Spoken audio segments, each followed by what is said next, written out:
તો આ તરફ હિમાચલ પ્રદેશના ઘણા ભાગોમાં હિમવર્ષા થઈ રહી છે। મનાલી અને આસપાસના વિસ્તારોમાં ગઈકાલે મોડી રાત્રે અચાનક હવામાન બદલાયું, જેના કારણે ઊંચાઈવાળા વિસ્તારોમાં હળવી બરફવર્ષા થઈ હતી અને નીચલા ઊંચાઈવાળા વિસ્તારોમાં વરસાદ પડ્યો। પ્રવાસી શહેર મનાલી અને આસપાસના વિસ્તારોમાં આખરે હવામાન અનુકૂળ બન્યું છે। મનાલીના ઊંચા શિખરો પર બરફવર્ષા જ નહીં પણ નીચલા ઊંચાઈવાળા વિસ્તારોમાં પણ હળવો વરસાદ વરસ્યો। આના કારણે ખીણમાં તાપમાનમાં ઘટાડો થયો છે। આ સાથે લગભગ 3 મહિનાથી ચાલી રહેલો દુષ્કાળ પણ સમાપ્ત થયો, તો પ્રવાસીઓ પણ ખીણમાં તાજી બરફવર્ષાનો આનંદ માણી રહ્યા છે।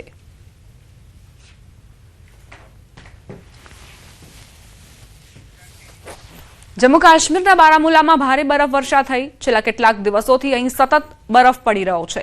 હિમવર્ષાના કારણે સમગ્ર વિસ્તારે સફેદ ચાદર ઓઢી લીધી હોય તેવા દ્રશ્યો સર્જાયા। જ્યાં જુઓ ત્યાં બરફ જ બરફ દેખાઈ રહ્યો છે। બરફવર્ષાના કારણે કેટલાક વાહનો પણ બરફમાં લપેટાયા હતા, તો મોટાભાગના વિસ્તારોના રસ્તાઓ પર બરફના થર જામ્યા હતા। રસ્તા પર બરફ જામી જતા વાહન ચાલકોને હાલાકીનો સામનો કરવો પડ્યો હતો। જમ્મુ કાશ્મીરમાં જ્યાં તમે નજર કરશો ત્યાં તમને બરફ જ બરફ જોવા મળશે। જે વૃક્ષો છે તેની ઉપર સફેદ ચાદર જાણે કે ઢંકાઈ ગઈ હોય આ બરફના કારણે તેવા દ્રશ્યો પણ સર્જાયા છે। લોકોના ઘરની છત પર પણ બરફ જમા થઈ જતા પરેશાનીનો સામનો લોકો કરી રહ્યા છે। બીજી તરફ જે પાણીની પાઇપલાઇન છે તેમાં પણ બરફ જમા થતા જ લોકો પરેશાન થયા છે। જીવન જરૂરી પાણી પણ તેમને નથી મળી રહ્યું। આ તરફ જમ્મુ કાશ્મીરનો રામબન વિસ્તાર બરફથી ઢંકાઈ ગયો। સતત હિમવર્ષા થતા અહીં કેટલાક દિવસોથી બરફ પડી રહ્યો છે। જોકે આજે બરફ પડવાની તીવ્રતા વધુ જોવા મળી, જેના કારણે રામબન વિસ્તારના રસ્તાઓ પર બરફના ઢગલા થયા છે। ભારે હિમવર્ષા થતા વાહન ચાલકોને હાલાકીનો સામનો કરવો પડ્યો। બીજી તરફ પ્રવાસીઓ હિમવર્ષાનો આનંદ લેવા ઉમટી પડ્યા હતા।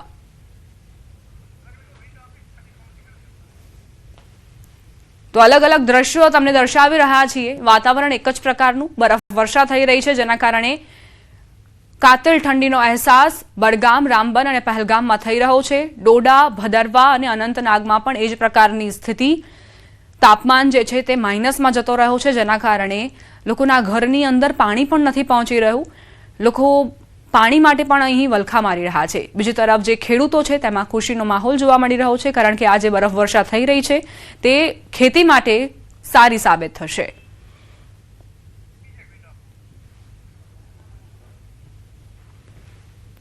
હવે અન્ય દ્રશ્યો પણ તમને દર્શાવી રહ્યા છીએ। કઈ રીતે પ્રશાસન એક્ટિવ મોડમાં બરફ હટાવવાની કામગીરી કરવામાં આવી રહી છે। ચારેકોર બરફ જ બરફ નજરે પડી રહ્યો છે। લોકો ઘણા લેયર્સના જે કપડાં છે તે પહેરીને અને બહાર નીકળવા મજબૂર છે। જો કે પ્રશાસને એવી જાણકારી આપી છે, એવી સૂચના આપી છે કે જો જરૂરી ન હોય તો બહાર નીકળવાનું નાગરિકો ટાળે। સતત હિમવર્ષા થઈ રહી છે, જેના કારણે બરફના થર રસ્તા પર જામેલા છે। વાહન ચાલકો પણ પરેશાન છે।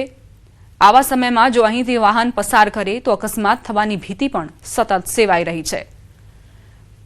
પ્રશાસનની કામગીરી પણ અહીં 100% સફળ પુરવાર નથી થઈ રહી, કારણ કે જે બરફવર્ષા છે તે સતત ચાલુ છે। જો બરફનો એક જથ્થો હટાવે તો બરફવર્ષાના કારણે ત્યાં બીજા બરફના થર જામી જાય છે। જમ્મુ કાશ્મીરના રામબન વિસ્તારમાં હિમવર્ષા થઈ રહી છે। બડગામમાં પણ એ જ પ્રકારની સ્થિતિ। પહેલગામ, અનંતનાગ, ભદરવા, ડોડા જ્યાં વાહનોની અવરજવરમાં ખૂબ જ પરેશાનીનો સામનો લોકો કરી રહ્યા છે। જરૂરી કામ વગર લોકો ઘરથી બહાર નીકળતા ટાળી રહ્યા છે। જીવન જરૂરિયાતની જે ચીજવસ્તુઓ છે તેમની માટે પણ લોકોને પરેશાની થઈ રહી છે। ઘરની અંદર જ લોકો તાપણાનો સહારો લઈ રહ્યા છે, અથવા તો કેટલાક એવા ઘરો છે જેની અંદર હીટરની વ્યવસ્થા હોય તો હીટર વગર એ લોકો ત્યાં પોતાનું જીવન પણ ગાળી નથી શકતા। બીજી તરફ પક્ષીઓ, પ્રાણીઓ તેઓ પણ પરેશાન થયા છે આ કાતિલ ઠંડીના કારણે।